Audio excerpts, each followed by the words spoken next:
வணக்கம் வணக்கம் நண்பர்களே, நான் உங்கள் அரேஸ் ரோவி. இன்னைக்கு நம்ம பார்க்கக்கூடிய ஒரு குட்டி கதை என்ன அப்படின்னு பார்த்தீங்கன்னா, நம்பிக்கை. 3 மரங்களுடைய நம்பிக்கை தாங்க.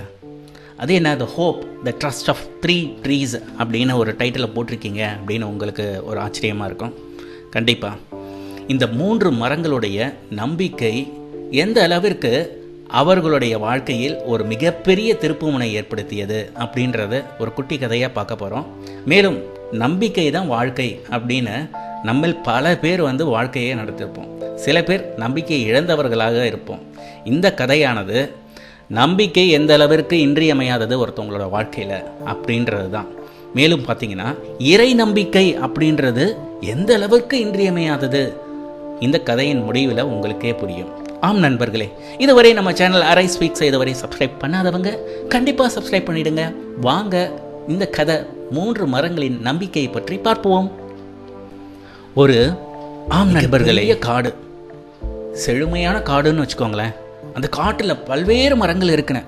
அதில் பார்த்தீங்கன்னா ஒரு 3 மரங்கள், வெவ்வேறு விதமான மரங்கள், பார்க்கறதுக்கே அழகாகவும் செழுமையாகவும் இருக்குது. அந்த 3 மரங்களுக்கு ஒரு ஆசை. ஆசை யாரை விட்டது? புத்தருக்கே ஆசை இருந்தது. என்ன ஆசையை துறக்கணும்னு ஒரு ஆசை. ஸோ இந்த 3 மரங்களுக்கு இருக்கக்கூடாதா? ஆமாங்க, அந்த 3 மரங்களுக்கும் ஒரு ஆசை. என்ன அப்படின்னு கேட்டிங்கன்னா, அதில் முதல் மரத்துக்கு ஒரு ஆசை.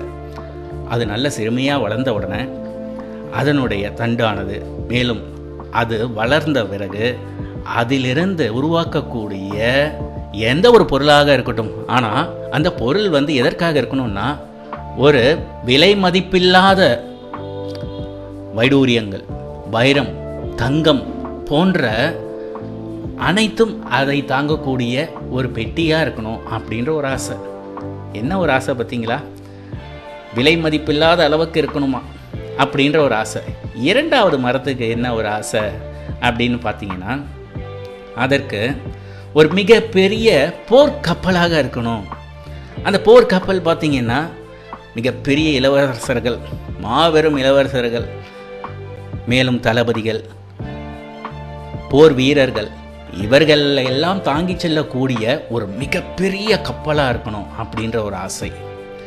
3வது மரத்திற்கு அதுக்கு ஒரு ஆசை. என்னன்னா, இவங்க 2 பேரும் ஒரு விதமாக யோசிக்கிறாங்க. நம்ம எப்படி இருக்கணும்னா, ரொம்ப நீண்டு வளர்ந்து போகணும். ரொம்ப அதனுடைய வளர்ச்சி எப்படி இருக்கணும்னு எனக்கு ஆசை. அப்படின்னா, விண்ணை பிளந்து கொண்டு அந்த விண்ணுலகத்தில் இருக்கக்கூடிய கடவுளுக்கு பக்கத்தில் எப்பொழுதும் இருக்கக்கூடிய ஒரு ஆசீர்வாதம் தனக்கு இருக்கணும் அப்படின்ற ஒரு ஆசை ஒரு மரத்துக்கு. இப்படி 3 மரங்களும் பார்த்தீங்கன்னா, 3 மரத்துக்கும் ஒவ்வொரு ஆசை. ஆனால் ட்விஸ்ட் என்ன நடக்க போகுது அப்படின்றதையும் என்ன ஆச்சு அப்படின்னு பார்த்தீங்கன்னா, இந்த 3 மரங்களுக்கும் 3 விதமான ஆசை. அந்த பக்கமாக வந்தான் ஒரு விறகு வெட்டி.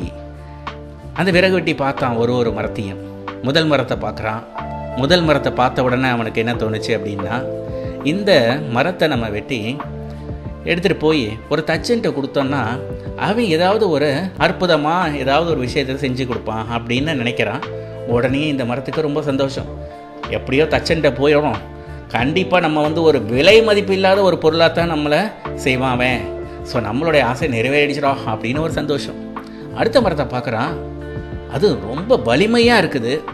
ஸோ இந்த அளவுக்கு வலிமையாக இருக்கக்கூடிய மரம் கண்டிப்பாக துறைமுகத்துக்கு எடுத்துகிட்டு போனால் அது மிகப்பெரிய கப்பலாக செஞ்சுருவாங்க. சரி, இதை வெட்டிடலாம் அப்படின்னு நினைக்கிறான். உடனே 2வது மரத்துக்கும் சந்தோஷம். ஏன்னா அதனுடைய ஆசையும் நிறைவேறிடுச்சு. இன்னொரு மரத்தை பார்க்குறான். இது ரொம்ப உயரமாக நீண்டு இருக்குது. இதை வச்சு நம்ம என்னத்தை பண்ணுறது, இருந்தாலும் நம்ம இதை வெட்டி வச்சுப்போம் அப்படின்னு யோசிக்கிறான்.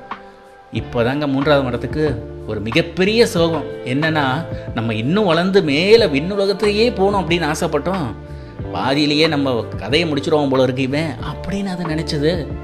இருந்தாலும் ஆசை ஒவ்வொருத்தருக்கும் ஒரு ஆசை. அது நீராசையாக சில பேருக்கு போயிடும், சில பேருடைய ஆசை நிறைவேறும். இருந்தாலும் இங்கே தான் ஒரு ட்விஸ்ட். என்ன அந்த ட்விஸ்ட் நண்பர்களே?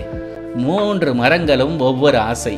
இந்த முதல் மரம் இருக்குது பார்த்தீங்களா, அந்த முதல் மரத்தை வெட்டி எடுத்துகிட்டு போய் என்ன பண்ணணும்னு நினச்சான்னா, துறைமுகத்தில் கொடுக்கணும்னு நினச்சான். துறைமுகத்தில் கொடுத்தான். ஆனால் அங்கு நிகழ்ந்தது என்ன நிகழ்ந்தது அப்படின்னு பார்த்தீங்கன்னா, இந்த மரத்துக்கு நிகழ்ச்சி விட்டதாக நடக்கலை. கடைசியில் அந்த மரம் வந்து ஒரு சின்ன மீனவனுக்கு ஒரு படகாக வந்து அதை செய்கிற அளவுக்கு ஒரு சூழ்நிலை உருவாகிடுச்சு. ஸோ கடைசியில் இந்த மரம் வந்து ஒரு மிகப்பெரிய போர்க்கப்பலாக இருக்கணும்னு நினச்சிது. ஆனால் ஒரு மீனவனுக்கு ஒரு படகாக தான் அது அமைஞ்சது. சரி, இது முதல். இரண்டாவது மரம் என்ன ஆச்சு அப்படின்னு பார்த்தீங்கன்னா, அந்த இரண்டாவது மரத்தை வெட்டிட்டு போனான் பார்த்தீங்களா? அதை வெட்டிட்டு போனவன் என்ன பண்ணால், இந்த மரம் ரொம்ப நீண்டு இருந்துச்சு இல்லை, இதை வெட்டி இப்போ கொஞ்சம் நாளைக்கு கிடக்கட்டும் நம்ம வீட்டு குடோனில், அதுக்கப்புறம் எப்போயாவது யோசித்து தேவைன்னா ஏதாவது ஒன்று நம்ம செஞ்சுப்போம் அப்படின்னு அதை தூக்கி தன்னுடைய குடோனில் தூக்கி. மூன்றாவது மரம் இருக்குது பாருங்க, ரொம்ப ஆசைப்பட்டுச்சு பார்த்தீங்களா? அந்த மரத்தை என்ன ஆச்சுன்னா, ஒரு மாட்டு தொழுவத்தில் ஒரு சின்ன பெட்டகம் மாதிரி ஒரு அமைச்சு அதில் வைக்கோல்லாம் சுமந்து இருக்கக்கூடிய ஒரு பெட்டியாக ஆக்கிட்டாங்க. தன்னுடைய வாழ்க்கையில் எப்படி இருக்க வேணும்னு இந்த மரம் ஆசைப்பட்டுச்சு. விலை மதிப்பு உள்ள ஒரு மிகப்பெரிய அளவில் இருக்கக்கூடிய தங்கம், வைடூரியம் இப்படியெல்லாம் வந்து இருக்கக்கூடிய விலை மதிப்பு இல்லாத சில கற்களை எல்லாம் சுமந்து இருக்கணும் அப்படின்னு நினச்ச அந்த பெட்டி கடைசியில் மாட்டு தொழுவத்தில் வைக்கோலை சுமந்து கொண்டு இருக்கும் சூழ்நிலை ஏற்பட்டது. இப்படி 3 மரங்களும் தங்களுடைய வாழ்க்கையில் நினைத்த ஆசை நிறைவேறாமையாக போயிடுச்சு. இருந்தாலும் இவர்களுக்கு இருந்த நம்பிக்கையானது மிகப்பெரிய அளவில் இருந்தது. ஏதாவது ஒன்று நடக்கும் அப்படின்னு நினச்சதுங்க. அங்கே தாங்க ட்விஸ்ட்டு நடக்குது. என்ன அப்படின்னு பார்க்குறீங்களா? இந்த மாட்டு தொழுவத்தில் இருந்தது பார்த்தீங்களா? அப்போ ஒரு கர்ப்பிணி பெண் வரார். அந்த கர்ப்பிணி பெண் ஒரு அழகான ஆண் குழந்தையை பெற்றெடுக்கிறாள். அந்த ஆண் குழந்தையை எங்கே கிடத்துறதுன்னு தெரியாமல் கடைசியில் அந்த மாட்டு தொழுவத்தில் இருக்கக்கூடிய அந்த சின்ன பெட்டியில் வைக்கோல்லாம் அப்படியே நவுத்தி வச்சுட்டு அதில் அந்த குழந்தையை கிடத்துறார். அந்த குழந்தை தான் இந்த விண்ணுலகத்தை காக்க வந்த, ரட்சிக்க வந்த இயேசு கிறிஸ்து. உடனேயே இந்த பெட்டிக்கு ரொம்ப சந்தோஷம். என்னதான் விலை மதிப்பில்லாத வெள்ளி, பொற்காசுகள், வைரம், வைடூரியம் இதெல்லாத்தையும் விட இந்த உலகத்தையே காக்க வந்த ஒரு விண்ணக தூதர் இவரை வந்து சுமக்கிறமே, இந்த குழந்தையை சுமக்கிறமே அப்படின்னு மனசு நிறைந்து சந்தோஷப்பட்டது. முதல் மரத்துக்கு தாம் நினைத்ததை விட ஒரு மிகப்பெரிய ஆசை நிறைவேறி. இதை இரண்டாவது மரம் என்ன நடந்தது அப்படின்னு பார்ப்போம். அந்த படகு ஓட்டி மீனவன் இருக்கான் பார்த்தீங்களா? அந்த படகுல நிறைய பேர் போயிட்டு இருக்கிறாங்க.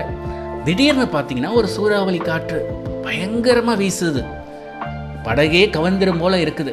உடனே அங்கே இருக்கக்கூடியவர்கள் எல்லாம் சேர்ந்து தூங்கிக்கிட்டு இருந்த ஒருவரிடம் போயிட்டு அவர்கிட்ட போய் சொல்கிறாங்க, முறையிடுறாங்க, நம்ம எல்லாம் இறந்துருவோம் போல இருக்கு, பலத்த காற்றாக வீசுது அப்படின்ன உடனே அந்த சாது மாதிரி இருக்கக்கூடியவர் ஏந்திரிச்சு நின்று நில் அப்படின்னு காற்றே அப்படின்றாரு. உடனே அந்த பலத்த காற்றும் புயலும் அப்படியே அமைதியாகிறது.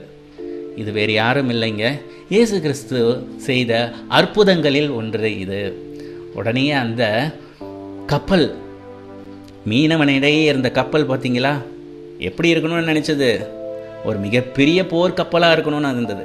ஆனால் இது இந்த உலகத்தையே மாற்ற வந்த மிகப்பெரிய தீர்க்கதரிசிகளை எல்லாத்தையும் சுமந்து சென்ற ஒரு கப்பல் அப்படின்ற ஒரு பெருமையோடு ரொம்ப சந்தோஷத்தோடு இருந்தது. இப்படித்தாங்க நம்ம வாழ்க்கையில் சில நேரங்களில் நாம் நினைத்ததை விட ஒரு படி மேலே, ஏன் பல ஆயிரம் படகு மேலே, அந்த படகு மேலே சவாரி செய்தவர்களை சுமந்து சென்றதன் மூலம் நாம் அடைந்து விட்டோம் அப்படின்னு அந்த சந்தோஷம். அடுத்து மூணாவது என்ன நடந்ததுன்னு பார்த்தீங்கன்னா, அந்த குடோனில் கிடந்தது பார்த்தீங்களா, அதை எடுத்து மிகப்பெரிய அளவில் ஒரு நிகழ்ச்சி நடந்துச்சு.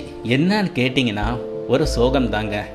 அதை வந்து ஒரு சிலுவை போல செய்து ஒருவர் சுமந்து செல்ல பலர் அதை நிந்தித்து அவர்கள் எல்லாம் அவர்களை ஒரு கயவனை போலவும் ஒரு திருடனை போலவும் அவரை நிந்தித்து அவரை அடித்து உதைத்து மேலும் அவர் மீது உமிழ்ந்து இப்படியெல்லாம் செஞ்சு அவருக்கு கடைசியில் சிலுவையில் அறைஞ்சாங்க.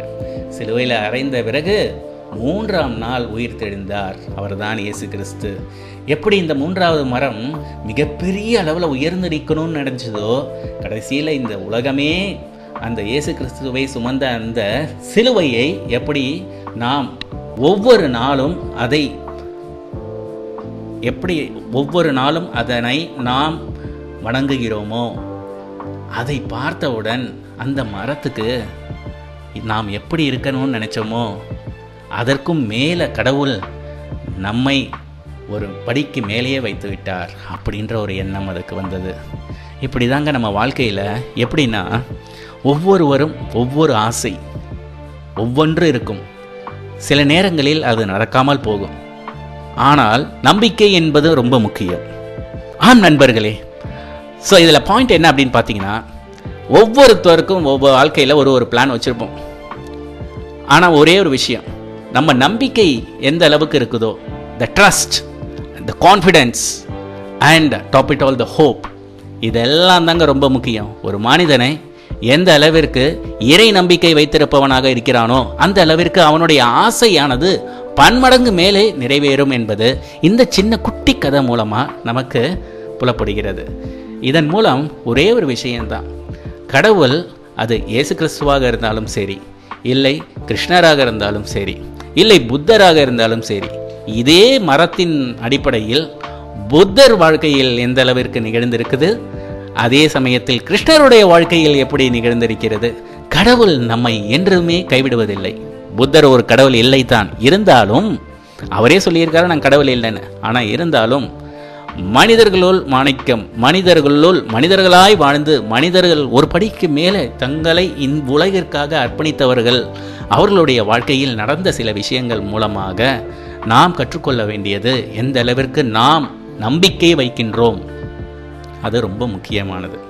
ஸோ இறை நம்பிக்கை என்பது இன்றியமையாதது அப்படின்றது இந்த சின்ன குட்டி கதை மூலமாக நமக்கு புலப்படுகிறது. ஸோ இன்னொரு நாள் இன்னொரு கதையோடு உங்களை சந்திக்கிறேன். நன்றி.